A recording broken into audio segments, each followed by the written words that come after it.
ਜਾਫਰ ਸਾਹਿਬ ਤੁਹਾਡੇ ਕੋਲ ਆਗਾਜ਼ ਕਰਦੇ ਹਾਂ, ਕਿੱਦਾਂ ਵੇਖਦੇ ਹੋ ਤੁਸੀਂ ਪਾਕਿਸਤਾਨ ਦੀ ਖਾਸ ਤੌਰ ਤੇ ਬਲੂਜ਼ ਦੀ ਪਰਫਾਰਮੈਂਸ ਨੂੰ? ਸ਼ਾਹੀਨ ਸ਼ਾਹ ਅਫਰੀਦੀ ਤਾਂ ਉਸ ਤਰ੍ਹਾਂ ਪਰਫਾਰਮ ਨਹੀਂ ਕਰ ਸਕੇ, ਲੇਕਿਨ ਫਿਰ ਸਾਜਿਦ ਫਰਹਾਨ ਦਾ ਬੱਲਾ ਰੁਕਿਆ ਨਹੀਂ, ਮੱਖਣ ਮਲਾਈ ਸਮਝ ਕੇ ਉਹਨਾਂ ਨੇ ਟਾਰਗੇਟ ਚੇਸ ਕਰ ਲਿਆ। ਸਿਰਫ 212 ਰਨ ਦਾ ਟਾਰਗੇਟ ਸੀਗਾ। ਜੀ ਮੁਫਾਦ ਸਾਹਿਬ ਤੁਹਾਡਾ ਬਹੁਤ ਬਹੁਤ ਸ਼ੁਕਰੀਆ।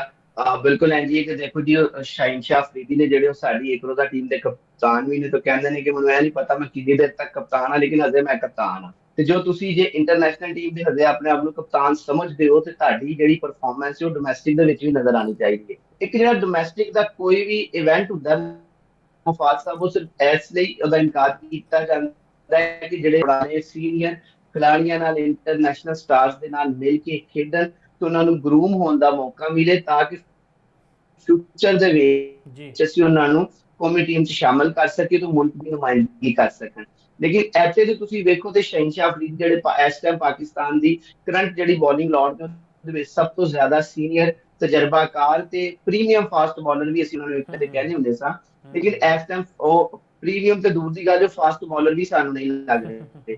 ਤੁਸੀਂ ਕੱਲ ਜੇ ਉਹਨਾਂ ਦੀ ਪਰਫਾਰਮੈਂਸ ਵੇਖੀ ਤੇ ਬੋਲਿੰਗ ਦੇ ਵਿੱਚ ਵੀ ਕੋਈ ਮੁਤਾਸਰਕੁਨ ਪਰਫਾਰਮੈਂਸ ਨਹੀਂ ਦੇ ਸਕੇ, ਨਾ ਉਹਨਾਂ ਦੀ ਕਪਤਾਨੀ ਦੇ ਵਿੱਚ ਕੋਈ ਅੱਛੀ ਇੰਪੈਕਟ ਨਜ਼ਰ ਆਇਆ ਤੇ ਨਾ ਹੀ ਉਹਨਾਂ ਦੀ ਬੈਟਿੰਗ ਦੇ ਵਿੱਚ ਇੰਪੈਕਟ ਨਜ਼ਰ ਆਇਆ। 3-4 ਦਿਨ ਪਹਿਲੇ ਉਹ ਕਹਿੰਦੇ ਨਜ਼ਰ ਆਏ ਕਿ ਮੈਨੂੰ ਆਪਣੀ ਸਪੀਡ ਦੇ ਨਾਲ ਫਰਕ ਨਹੀਂ ਪੈਂਦਾ।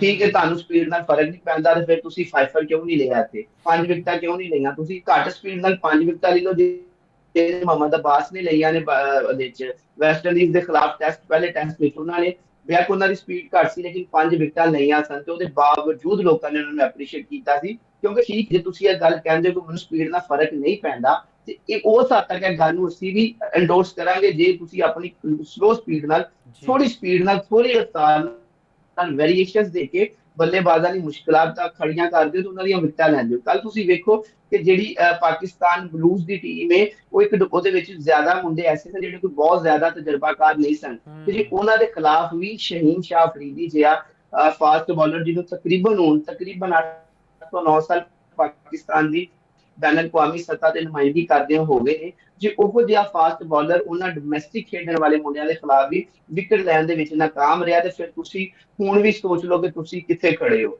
ਡੋਮੈਸਟਿਕ ਇਵੈਂਟ ਦੇ ਇਨਕਾਰ ਦਾ ਅਸਲ ਮਕਸਦ ਹੈ ਇਹ ਕਿ ਤੁਸੀਂ, ਕਿਉਂਕਿ ਅੱਗੇ ਜਦੋਂ ਬੈਨ ਅਲ-ਅਕਵਾਮੀ ਕ੍ਰਿਕਟ ਖੇਡਦੀ ਹੈ ਉੱਥੇ ਤੁਹਾਡੀਆਂ ਗਲਤੀਆਂ ਦੀ ਨਿਸ਼ਾਨਦੇਹੀ ਹੋਏਗੀ, ਤੇ ਫਿਰ ਤੁਸੀਂ ਉਹਨਾਂ ਨੂੰ ਸੁਧਾਰੋਗੇ ਕਿੱਥੇ? ਕਿਉਂਕਿ ਵਰਲਡ ਕੱਪ ਬਿਲਕੁਲ ਸਿਰ ਤੇ ਖੜਾ, 13 ਮਹੀਨੇ ਰਹਿ ਗਏ ਨੇ ਵਰਲਡ ਕੱਪ ਦੇ ਇਨਕਾਰ ਦੇ ਵਿੱਚ, ਤੇ ਉਸ ਮੌਕੇ ਤੇ, ਇਸ ਮੌਕੇ ਤੇ ਜਦੋਂ ਵਰਲਡ ਕੱਪ ਸਿਰਫ 1 ਸਾਲ ਦੀ ਦੂਰੀ ਤੇ ਵੇ, ਤੇ ਉਦੋਂ ਕੌਮੀ ਟੀਮ ਦਾ ਇੱਕ ਰੋਜ਼ਾ ਟੀਮ ਦਾ ਜਿਹੜਾ ਕਪਤਾਨ ਹੈ ਉਹਦੀ ਆਪਣੀ ਪਰਫਾਰਮੈਂਸ ਹੈ ਕਿ ਬੈਟਿੰਗ 'ਚ 3 ਰਨ ਤੇ ਬੋਲਿੰਗ 'ਚ ਕੋਈ ਵਿਕਟ ਨਹੀਂ, ਤੇ ਕਪਤਾਨੀ ਵੀ ਤੁਸੀਂ ਵੇਖ ਲਓ ਸਿਰਫ 212 ਕੀਤਾ ਟੀਮ ਨੇ, ਤੇ ਉਸ ਤੋਂ ਬਾਅਦ ਨਾ ਸਿਰਫ 212 ਕੀਤਾ, ਜਦੋਂ ਉਹਨਾਂ ਦੀ ਟੀਮ ਬੋਲਿੰਗ ਕਰਨ ਆਈ ਤੇ ਜਿਹੜੀ ਮੁਖਾਲਫ ਟੀਮ ਸੀ ਉਹਨੇ ਉਹ ਹਦਫ 50 ਗੇਂਦਾਂ ਪਹਿਲੇ 5 ਵਿਕਟਾਂ ਦੇ ਨੁਕਸਾਨ ਤੇ ਪੂਰਾ ਕਰ ਲਿਆ। ਹੁਣ ਤੁਸੀਂ ਦੇਖੋ ਕਿ ਤੁਸੀਂ ਹੁਣ ਆਪਣੇ ਆਪ ਨੂੰ ਛੱਡ ਦਿਓ ਸਪੀਡ ਨੂੰ, ਕੋਈ ਆਪਣੀ ਵੇਰੀਏਸ਼ਨ ਦੀ ਗੱਲ ਕਰੋ, ਕੋਈ ਆਪਣੀ ਬੈਟਿੰਗ ਦੀ ਗੱਲ ਕਰੋ, ਕੋਈ ਆਪਣੀ ਕਪਤਾਨੀ ਦੀ ਗੱਲ ਕਰੋ, ਕੋਈ ਆਪਣੀ ਟੈਕਨੀਕ ਦੀ ਗੱਲ ਕਰੋ, ਤੁਸੀਂ ਤੇ ਹਰ ਸ਼ੋਬੇ ਦੇ ਵਿੱਚ ਫਲॉप ਹੋ। ਦੂਜੀ ਜਾਨਬ ਜੇ ਅਸੀਂ ਗੱਲ ਕਰੀਏ ਦੂਜੀ ਟੀਮ ਦੇ ਕਪਤਾਨ ਸਾਹਿਬਜ਼ਾਦਾ ਫਰਹਾਨ ਦੀ,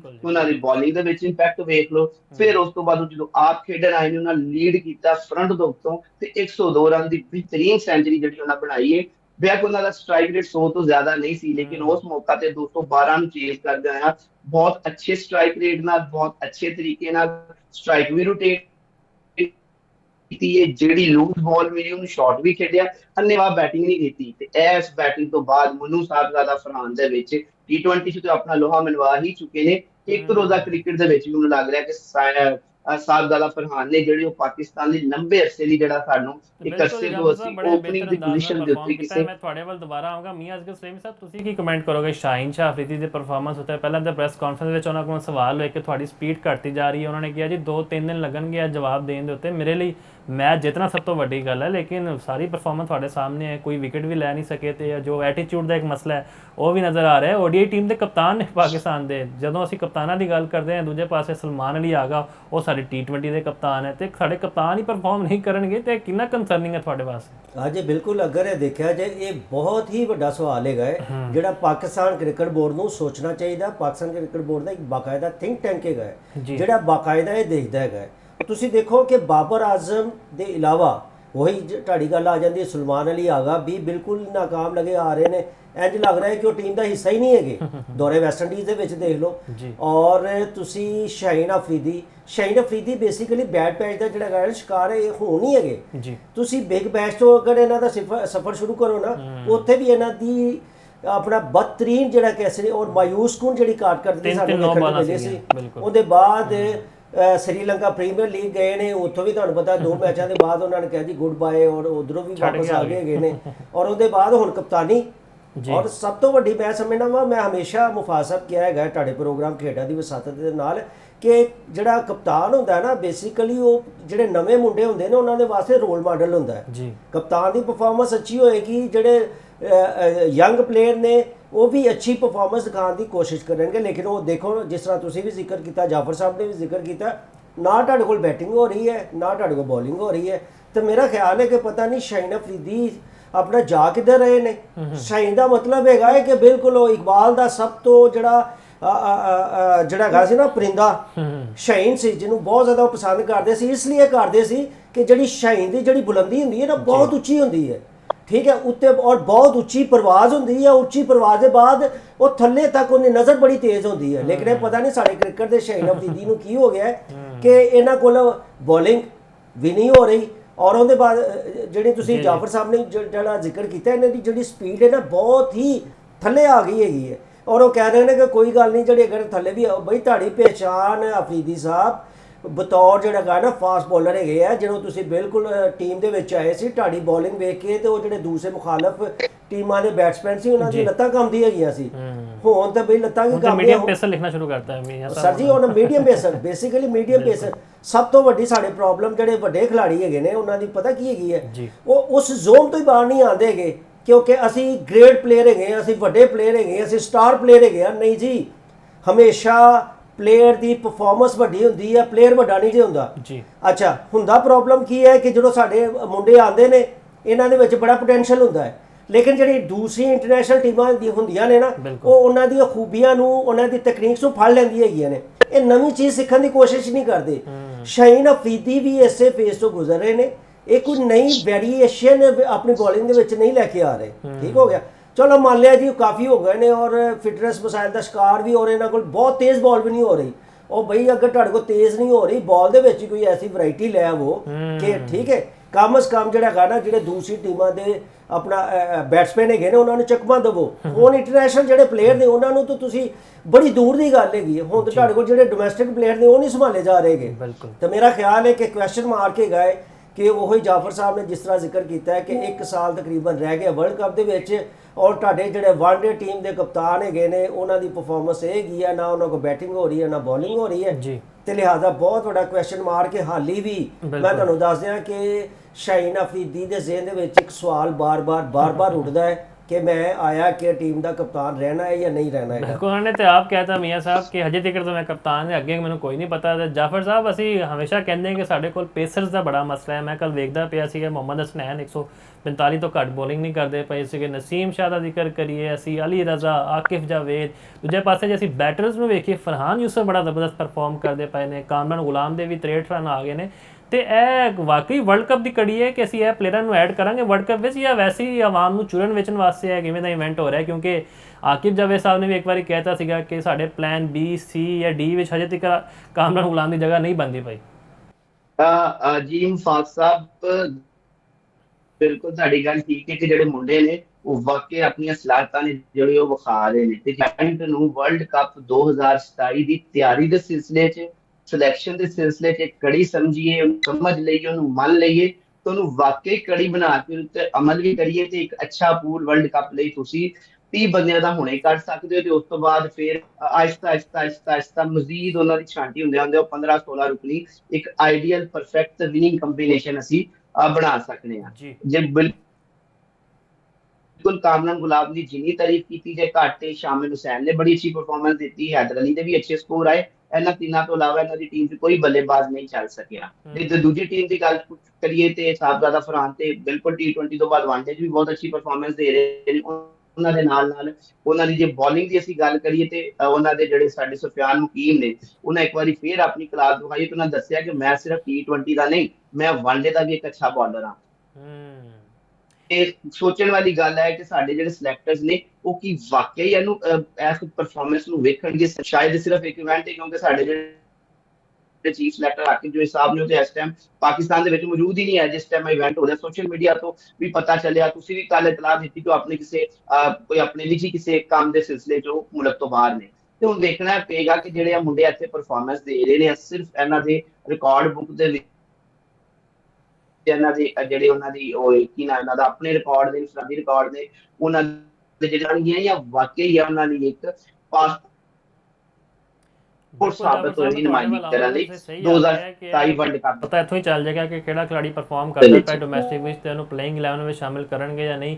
ਮੀਆਂ ਸਾਹਿਬ ਜ਼ਰਾ ਇੰਗਲੈਂਡ ਦੀ ਗੱਲ ਕਰਦੇ ਹਾਂ। ਅੱਜ ਸਿਲੈਕਟ 11 ਇੰਗਲਿਸ਼ ਟੀਮ ਨੇ ਟਾਸ ਜਿੱਤ ਕੇ ਬੈਟਿੰਗ ਦਾ ਫੈਸਲਾ ਕੀਤਾ ਤੇ ਕੱਲ੍ਹ ਅਸੀਂ ਵੇਖਿਆ ਪਾਕਿਸਤਾਨੀ ਕੁਝ ਬੈਟਰਸ ਹਨ, ਉਹਨਾਂ ਨੇ ਇਨਡੋਰ ਤੇ ਆਊਟਡੋਰ ਵੀ ਪ੍ਰੈਕਟਿਸ ਕੀਤੀ ਹੈ, ਜਿਹਦੇ ਵਿੱਚ ਸ਼ਾਨ ਮਸੂਦ ਬੜੀ ਇੰਟਰਸਟਿੰਗ ਗੱਲ ਹੈ ਕਿ ਅਗਰ ਪ੍ਰੈਕਟਿਸ ਕਰਨ ਆਏ ਸੀ ਉਹਨਾਂ ਦੀ ਜਿਹੜੀ ਉਂਗਲੀ ਹੈ ਉਹ ਇੰਜਰਡ ਸੀਗੀ, ਲੇਕਿਨ ਹਲਕੀ ਹਲਕੀ ਉਹਨਾਂ ਨੇ ਪ੍ਰੈਕਟਿਸ ਕੀਤੀ ਹੈ।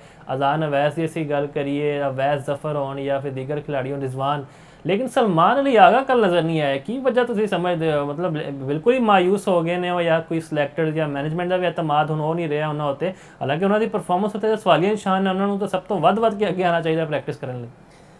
ਮੁਫਾਦ ਸਾਹਿਬ, ਜਿਸ ਤਰ੍ਹਾਂ ਮੈਂ ਪਹਿਲੇ ਜ਼ਿਕਰ ਕੀਤਾ ਹੈ, ਖਿਲਾੜੀ ਜਿਹੜਾ ਹੈ ਉਹ ਕਦੀ ਵੱਡਾ ਨਹੀਂ ਹੁੰਦਾ, ਖਿਲਾੜੀ ਦੀ ਪਰਫਾਰਮੈਂਸ ਵੱਡੀ ਹੁੰਦੀ ਹੈ। ਬਿਲਕੁਲ ਜਿਸ ਤਰੀਕੇ ਨਾਲ ਸ਼ਾਨ ਮਸੂਦ ਨੂੰ ਕਪਤਾਨੀ ਤੋਂ ਹਟਾਇਆ ਗਿਆ ਸੀ, ਅਗਰ ਕੋਈ ਹੋਰ ਪਲੇਅਰ ਹੁੰਦਾ ਤਾਂ ਉਹਨਾਂ ਦਾ ਜਿਹੜਾ ਕੌਨਫੀਡੈਂਸ ਹੈਗਾ ਸੀ ਬਿਲਕੁਲ ਹੀ ਥੱਲੇ ਡਿੱਗ ਪੈਣਾ ਹੈਗਾ ਸੀ। ਲੇਕਿਨ ਉਹ ਕਹਿੰਦੇ ਨੇ ਉਹਨਾਂ ਨੇ ਡਿੱਗ ਕੇ ਫਿਰ ਉੱਤੇ ਜਿਹੜਾ ਗਾ ਨਾ ਉੱਤੇ ਆਉਣਾ ਸਿੱਖਿਆ ਹੈਗਾ ਔਰ ਉਹਨਾਂ ਨੇ ਆਪਣਾ ਮੁਸ਼ਕਲ ਵਕਤ ਦੇ ਵਿੱਚ ਸੈਂਚਰੀ ਵੀ ਵੈਸਟ ਇੰਡੀਜ਼ ਦੇ ਖਿਲਾਫ ਕੀਤੀ ਹੈਗੀ।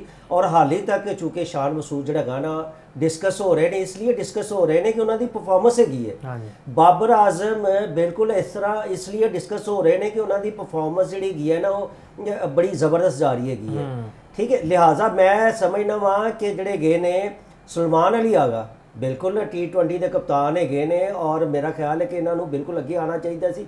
ਲੇਕਿਨ ਲੱਗਦਾ ਹੈਗਾ ਕਿ ਜਿਸ ਤਰੀਕੇ ਨਾਲ ਰਿਜ਼ਵਾਨ ਔਰ ਸਲਮਾਨ ਅਲੀ ਆਗਾ ਇਹ ਦੋ ਇੱਕ ਐਸੇ ਪਲੇਅਰ ਹੈਗੇ ਨੇ, ਲੱਗਦਾ ਹੈ ਟੀਮ ਦਾ ਹਿੱਸਾ ਹੀ ਨਹੀਂ ਹੈਗੇ। ਇਹਨਾਂ ਦੇ ਬਗੈਰ ਪਾਕਿਸਤਾਨ ਟੀਮ ਜਿਹੜੀ ਹੈਗੀ ਨਾ ਖੇਲਦੀ ਹੈਗੀ, ਅਸੀਂ ਪਲੇਇੰਗ 11 ਨਾਲ ਨਹੀਂ ਖੇਲਦੇ, ਅਸੀਂ ਪਲੇਇੰਗ 9 ਦੇ ਨਾਲ ਖੇਲਦੇ ਪਏ ਹੈਗੇ। ਤੇ ਮੇਰਾ ਖਿਆਲ ਹੈ ਕਿ ਕੱਲ ਅਗਰ ਉਹ ਨਹੀਂ ਆਉਂਦੇ ਸਲਮਾਨ ਅਲੀ ਆਗਾ ਤਾਂ ਮੈਂ ਫਰਕ ਤਾਂ ਕਿੰਨੀ ਪੈਂਦਾ ਹੈਗਾ। ਅਗਰ ਆ ਵੀ ਜਾਂਦੇ ਉਹਨਾਂ ਨੇ ਕਿਹੜਾ ਜਿਹੜਾ ਗਾਣਾ ਕਿਲਾ ਫਤਿਹ ਕਰ ਲੈਣਾ ਹੈਗਾ। ਬਿਲਕੁਲ ਜਾਫਰ ਸਾਹਿਬ, ਤੁਸੀਂ ਇਹਦੇ ਉੱਤੇ ਕੀ ਕਹੋਗੇ? ਅਸੀਂ ਇੰਗਲਿਸ਼ ਟੀਮ ਦੀ ਬੋਲਿੰਗ ਲਾਈਨ ਦੀ ਗੱਲ ਕਰੀਏ, ਐਟਿੰਗਸਨ, ਜੋਫਰਾ ਆਰਚਰ, ਜੋਸ਼ ਟੰਗ ਤੇ ਕੱਲ ਜਿਹੜੇ ਸਾਡੇ ਬੈਟਰ ਸੀਗੇ ਉਹਨਾਂ ਨੂੰ ਖਸੂਸੀ ਮਸ਼ਕਾਂ ਕਰਾਈ ਗਈਆਂ ਬੈਟਿੰਗ ਦੀਆਂ। ਮਾਈਕਲ ਸਮਿਥ ਤੁਹਾਨੂੰ ਪਤਾ ਨਏ ਕੋਚ ਨੇ ਪਾਕਿਸਤਾਨ ਦੇ, ਉਹਨਾਂ ਦੀ ਕੋਈ ਖਾਸ ਅਚੀਵਮੈਂਟ ਨਹੀਂ ਨੇ, ਲੇਕਿਨ ਚਲੋ ਲੈਵਲ 4 ਦੇ ਕੋਚ ਨੇ, ਨੋਟਿੰਗਮਸ਼ਾਇਰ ਦੀ ਵੀ ਕੋਚਿੰਗ ਕਰ ਚੁੱਕੇ ਨੇ। ਤੇ ਕਿੰਨੇ ਕਾਰਗਰ ਸਾਬਿਤ ਹੋ ਸਕਦੇ ਸਾਡੇ ਬੈਟਰਸ ਜਾਂ ਕਿੰਨਾ ਖਤਰਾ ਹੋ ਸਕਦਾ ਹੈ? ਕਿਉਂਕਿ ਇੰਗਲਿਸ਼ ਬੋਲਰਸ ਦੀ ਵੈਸੇ ਅਸੀਂ ਵੇਖੀਏ ਮਾਜ਼ੀ ਉਹਨਾਂ ਦਾ ਬੜਾ ਸ਼ਾਨਦਾਰ ਰਿਹਾ। ਏਸ਼ੀਆ ਸੀਰੀਜ਼ ਦੀ ਗੱਲ ਕਰੀਏ ਉਸ ਤੋਂ ਪਹਿਲੇ ਵੀ ਉਹ ਬੜੀਆਂ ਟੀਮਾਂ ਨੂੰ ਹਰਾ ਚੁੱਕੇ ਨੇ, ਜੋਫਰਾ ਆਰਚਰ, ਜੋਸ਼ ਟੰਗ ਜਿੱਦਾਂ ਮੈਂ ਗੱਲ ਕਰਦਾ ਪਿਆ ਸੀਗਾ। ਮੁਫਾਦ ਸਾਹਿਬ ਬਿਲਕੁਲ, ਜਿਹੜਾ ਸਾਡੇ ਨਵੇਂ batting coach Michael Bruce agro Smith ਨੇ ਕੌਮੀ ਟੀਮ ਨੂੰ ਜੁਆਇਨ ਕਰ ਲਿਆ ਤੇ ਇਸ ਟਾਈਮ ਉਹ ਟੀਮ ਦੇ ਨਾਲ ਇੰਗਲੈਂਡ ਦੇ ਵਿੱਚ ਮੌਜੂਦ ਨੇ। ਤੇ ਉਮੀਦ ਇਹ ਕੀਤੀ ਜਾ ਸਕਦੀ ਹੈ ਕਿ ਬਿਲਕੁਲ ਹੈ ਕਿ ਬੈਨ ਅਲ-ਅਕਵਾਮੀ ਕ੍ਰਿਕਟ ਦੇ ਵਿੱਚ ਨਾ ਤੇ ਉਹਨਾਂ ਦਾ ਕੋਈ ਬਹੁਤ ਵੱਡਾ ਚੌੜਾ ਰਿਕਾਰਡ ਹੈ, ਨਾ ਬਤੌਰ ਕੋਚ ਵੀ ਉਹਨਾਂ ਦੀ ਕੋਈ ਬੈਨ ਅਲ-ਅਕਵਾਮੀ ਕ੍ਰਿਕਟ ਦੇ ਵਿੱਚ ਇੰਨੀਆਂ ਖਿਦਮਾਤ ਜਾਂ ਨੁਮਾਇਆਂ ਜਿਹੜੀ ਉਹਨਾਂ ਦੀ ਅਚੀਵਮੈਂਟਸ ਨੇ ਸਾਨੂੰ ਨਜ਼ਰ ਨਹੀਂ ਆਉਂਦੀਆਂ। ਕਿਉਂਕਿ ਕ੍ਰਿਕਟ ਤੰਜ਼ਾਨੀਆ ਤੋਂ ਇਲਾਵਾ ਕਾਉਂਟੀ ਦੇ ਵਿੱਚ ਇੱਕ ਹੋਰ ਟੀਮ ਦੇ ਨਾਲ ਉਹ ਬੈਟਿੰਗ ਕੋਚ ਦੇ ਤੌਰ ਤੇ ਮੁੰਸਲਿਕ ਰਹੇ ਨੇ।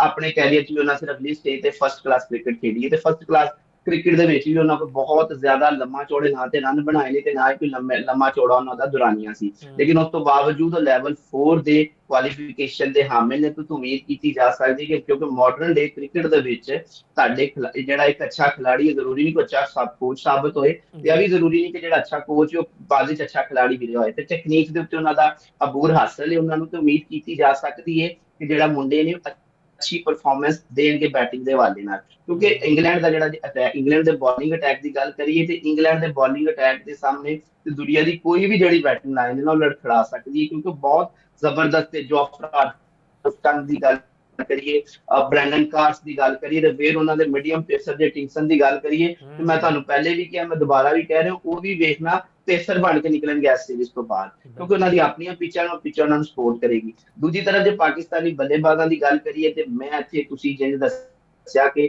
ਪ੍ਰੈਕਟਿਸ ਸੈਸ਼ਨ ਦੇ ਦੌਰਾਨ ਸਲਮਾਨ ਅਲੀ ਆਗਾ ਨਜ਼ਰ ਨਹੀਂ ਆਏ ਤੇ ਮੁਫਾਦ ਸਾਹਿਬ ਮੈਂ ਗੱਲ ਦੁਬਾਰਾ ਕਰਨਾ ਜਾ ਰਿਹਾ ਹਾਂ ਕਿ ਸਲਮਾਨ ਅਲੀ ਆਗਾ ਨੂੰ T20 ਕ੍ਰਿਕਟ ਦਾ ਵੀ ਕੈਪਟਨ ਹੈ ਜਿਹੜਾ ਉਹਨਾਂ ਦੀ ਕਿਸੇ ਪਰਫਾਰਮੈਂਸ, ਕਿਸੇ ਮੈਰਿਟ ਜਾਂ ਕਿਸੇ ਕ੍ਰਾਈਟੇਰੀਆ ਦੀ ਬੇਸ ਤੇ ਨਹੀਂ ਸੀ ਬਣਾਇਆ ਗਿਆ, ਬਲਕਿ ਉਹ ਵੀ ਇੱਕ ਸਾਡੇ ਪੁਰਾਣੇ ਚੀਫ ਸਿਲੈਕਟਰ ਦੀ ਸਿਫਾਰਿਸ਼ ਦੇ ਉੱਤੇ ਉਹਨਾਂ ਨੂੰ T20 ਕ੍ਰਿਕਟ ਦਾ ਕਪਤਾਨ ਬਣਾਇਆ ਗਿਆ ਤੇ ਬਣਾਇਆ ਗਿਆ ਸੀ। ਜਦੋਂ ਉਹਨਾਂ ਨੇ ਉਸ ਤੋਂ ਪਹਿਲੇ ਕੋਈ ਲੰਮਾ ਚੌੜਾ ਕੈਰੀਅਰ ਵੀ ਨਹੀਂ ਸੀ, 3 ਤੋਂ 4 ਮੈਚ ਮੈਕਸਿਮਮ ਉਹਨਾਂ ਨੇ T20 ਦੇ ਖੇਡੇ ਹੋਏ ਸਨ, ਤੇ ਉਹਨਾਂ ਨੂੰ ਕਪਤਾਨ ਬਣਾਤਾ ਗਿਆ। ਉਹ ਪੇ ਦਰ ਪੇ ਬਤੌਰ ਕਪਤਾਨ ਬਤੌਰ ਬੱਲੇਬਾਜ਼ T20 ਕ੍ਰਿਕਟ 'ਚ ਫਲॉप ਹੋਏ, ਤੇ ਉਹਨਾਂ ਨੂੰ ਫੇਰ ਵੀ ਨਹੀਂ ਟਾਇਆ ਗਿਆ। ਲੇਕਿਨ ਇੱਥੇ ਜੇ ਵੇਖਿਆ ਜਾਏ, ਕਿਉਂਕਿ ਉਹ ਇੱਕ ਰੋਜ਼ਾ ਟੀਮ ਦੇ ਜਿਹੜੇ ਕੋਚ ਨੇ ਉਹਨਾਂ ਦੇ ਵੀ ਫੇਵਰਟ ਖਿਡਾਰੀ ਨੇ, ਲੇਕਿਨ ਇੱਥੇ ਕੋਚ ਹੋਰ ਹੈ। ਇੱਥੇ ਉਹ ਕੋਚ ਨਹੀਂ ਹੈ, ਮਾਈਕ ਹੈਸਨ ਨਹੀਂ ਹੈ ਕਿ ਸਲਮਾਨ ਅਲੀ ਆਗਾ ਜੋ ਵੀ ਕਰੇਗਾ ਟੀਮ 'ਚ ਰਹੇਗਾ।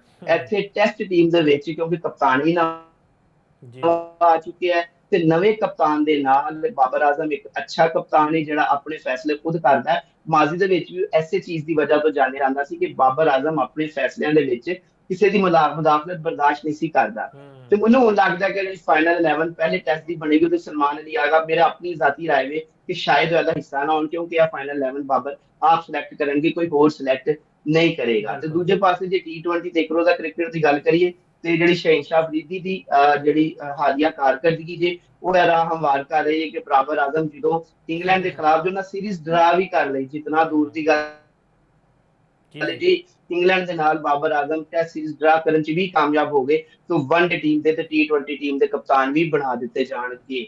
ਤੇ ਇਹ ਹੁਣ ਮੈਂ ਤੁਸੀਂ ਨਹੀਂ ਕਹਿ ਰਹੇ, ਸਾਡੀਆਂ ਇਹਨਾਂ ਗੱਲਾਂ ਉੱਤੇ ਜਿਹੜੀ ਮੋਹਰ ਸਬਤ ਕਰ ਰਹੀ ਹੈ ਉਹ ਸ਼ਹਿਨਸ਼ਾਹ ਅਫਰੀਦੀ ਦੀ ਗੱਲ ਹੈ। ਸ਼ਹਿਨਸ਼ਾਹ ਅਫਰੀਦੀ ਦੀ ਪਰਫਾਰਮੈਂਸ ਹੈ, ਜਿਹੜੇ ਪਤਾ ਨਹੀਂ ਸ਼ਾਇਦ ਉਹਨਾਂ ਨੂੰ ਕੋਈ ਉੜਦੀ ਉਡਾਂਦੀ ਕੋਈ ਖਬਰ ਮਿਲੀ ਹੈ ਜਾਂ ਉਹਨਾਂ ਨੇ ਆਪ ਹੀ ਵਹਿਮ ਪਾ ਲਿਆ ਕਿ ਮੈਂ ਹੁਣ ਕਪਤਾਨ ਨਹੀਂ, ਉਹ ਸਿਰਫ ਇਸ ਖਬਰ ਤੇ ਇਸ ਵਹਿਮ ਦੀ ਬੇਸ ਦੇ ਉੱਤੇ ਬਤੌਰ ਖਿਲਾੜੀ ਵੀ ਆਪਣੀ ਕਾਰਕਰਦਗੀ ਤੋਂ ਹੱਥ ਤੋਂ ਬੈਠੇ ਨੇ। ਤੇ ਦੂਜੀ ਤਰਫ ਜੇ ਸ਼ਾਨ ਮਸੂਦ ਦੀ ਹੁਣੇ ਮੀਆਂ ਸਾਹਿਬ ਨੇ ਗੱਲ ਕੀਤੀ, ਇੱਕ ਛੋਟਾ ਜਿਹਾ ਕਮੈਂਟ ਉਹਨਾਂ ਤੇ ਵੀ ਕਰਨਾ ਚਾਹਾਂਗਾ ਕਿ ਸ਼ਾਨ ਮਸੂਦ ਕੋ ਕਪਤਾਨੀ ਖੋਣ ਤੋਂ ਬਾਅਦ ਜਿਹੜੀ ਉਹਨਾਂ ਦੀ ਪਰਫਾਰਮੈਂਸ ਤੇ ਉਹਨਾਂ ਦੀ ਸੈਂਚਰੀ ਸੀ, ਉਹਨੇ ਉਹਨਾਂ ਨੂੰ ਇੱਕ ਕਹਿ ਲਓ ਕਿ ਆਰਡੀਨਰੀ ਬੱਲੇਬਾਜ਼ਾਂ ਦੀ ਫਰਿਸ਼ਤ ਚੋਂ ਕੱਢ ਕੇ ਗ੍ਰੇਟ ਬੱਲੇਬਾਜ਼ਾਂ ਦੀ ਫਰਿਸ਼ਤ ਸ਼ਾਮਲ ਕੀਤਾ। ਸਚਿਨ ਤੰਦੂਲਕਰ ਦੀ ਮਿਸਾਲ ਦਿਆਂਗਾ, ਜਦੋਂ ਉਹਨਾਂ ਕੋਲ ਕਪਤਾਨੀ ਲਈ ਗਈ ਤੇ ਉਹ ਵੀ ਜਦੋਂ ਕਪਤਾਨੀ ਤੋਂ ਬਾਅਦ ਅੱਗੇ ਵਾਪਸ ਆਏ ਤਾਂ ਉਹਨਾਂ ਆਂਦਿਆਂ ਹੀ ਫਿਰ ਸੈਂਚਰੀ ਜੜ ਦਿੱਤੀ। ਤੇ ਸ਼ਾਨ ਮਸੂਦ ਪਹਿਲੇ ਵੀ ਉਹਨਾਂ ਨੂੰ ਪਰਚੀ ਕਿਹਾ ਜਾਂਦਾ ਸੀ, ਲੇਕਿਨ ਉਹਨਾਂ ਹਮੇਸ਼ਾ ਆਪਣੀ ਬੱਲੇਬਾਜ਼ੀ ਦੇ ਬਲਬੂਤੇ ਤੇ ਆਪਣੀ ਪਰਫਾਰਮੈਂਸ ਦੇ ਨਾਲ ਬਿਲਕੁਲ ਜਾਫਰ ਸਾਹਿਬ ਤੁਸੀਂ ਸਹੀ ਆਖਿਆ, ਬਿਲਕੁਲ ਪੱਚੀ ਨਹੀਂ ਨੇ, ਉਹਨਾਂ ਨੇ ਹਮੇਸ਼ਾ ਪਾਕਿਸਤਾਨ ਲਈ ਪਰਫਾਰਮ ਕੀਤਾ ਬਿਹਤਰ ਅੰਦਾਜ਼ ਨਾਲ। ਚਲੋ ਕਪਤਾਨੀ ਵਿੱਚ ਉਹਨਾਂ ਦੇ ਮਸਲੇ ਮਸਾਇਲ ਰਹੇ, ਅਸੀਂ ਤਨਕੀਦ ਵੀ ਕੀਤੀ ਹੈ। ਤਕਰੀਬਨ 38 ਸਾਲਾਂ ਦੀ ਉਮਰ ਹੋ ਗਈ ਹੈ ਤੇ ਬੜੀ ਕਾਊਂਟੀ ਕ੍ਰਿਕਟ ਵੀ ਉਹਨਾਂ ਨੇ ਖੇਡੀ ਹੈ